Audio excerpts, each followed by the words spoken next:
biri nagira ngo bwa hato rembo ryo mwibanja rya sente zo kwingana biliyoni 2 omusente za Uganda ahubwo kugira ngo bakamabe bizimbe hamwe na za business bamazoro bwire bwinji batarakubishashorera mishoro ogo nagira ngo mishoreji yakubire ne yambo rembo okutunga entasya ogisireho nango no kugira ngo rukahereza abantu abarukurukoresa obuhereza burunji. The importance of property rates and its contribution to service delivery.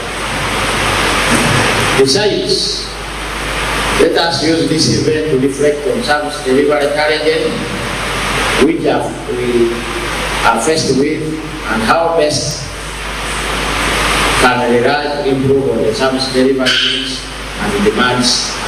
Ebi abgambro murchiko orbira ritebekanisiibwe ekitongole kya USAID hamwe na Riponame Uganda omurembo rwa Hoima City. I want to make special thanks to our development partners, as you said and mentioned, DRM40, Chief of Party, and your team of collaborators, Economy and Mushashure Advertising Limited, for having supported us financially and technically right away from the start of property valuation exercise. Ubwa hati orembo uru rwatanise n'ekitongore echa USAID barumba gendo misho okurebeka ngu abantu bona abine bizimbe hamwe na za business omurembo uru abasakwana bashashure mishoro yabo ahubwo kwenda kugira ngu orembo narwo rukarwahereza ohereza burunji. This property evaluation was concluded June this year.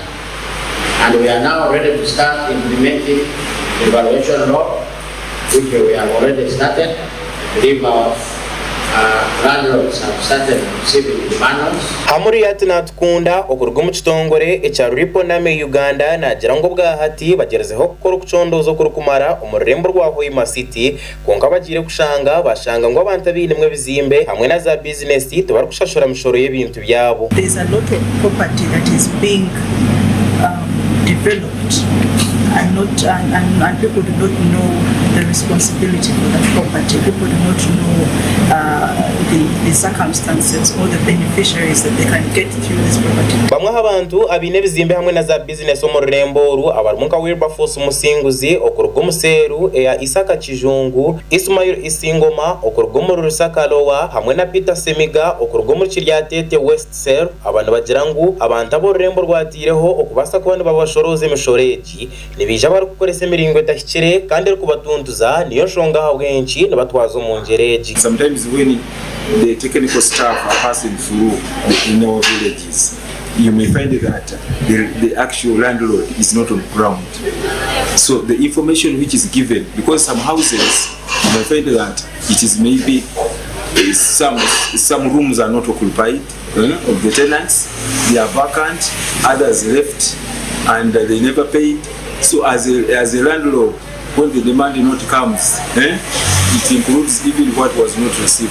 So that one is a challenge. The only thing I'm asking is to harmonize between the taxpayer and the recipient. They should not use very harsh mechanisms to the taxpayer.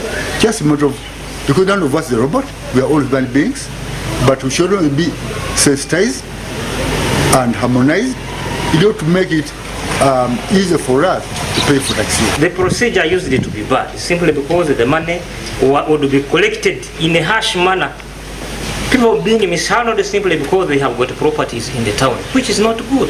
We want people to enjoy having the property in the city, and we want to invite many more people to come and invest real property. When I say real property, that is putting up vertical buildings rather than horizontal buildings. Sylvia Narumaga oryumuhwezi wa meya ahabwa Hoima City nagira ngo bwa hati batirehe nkora eyo muntu ari kubasa kwejunisa okushashura sentezi atagizire muntu weno wabanza kumwijusya obwaro kukoresa sumu yeye okusindika ebisharebi. We've introduced e-line payment for landlords to be assured that the money they are paying is well received and to make it easy for them to pay from anywhere out there. Amakoraga gasha kwa gad asaba ahabwa Sky TV agenshonga.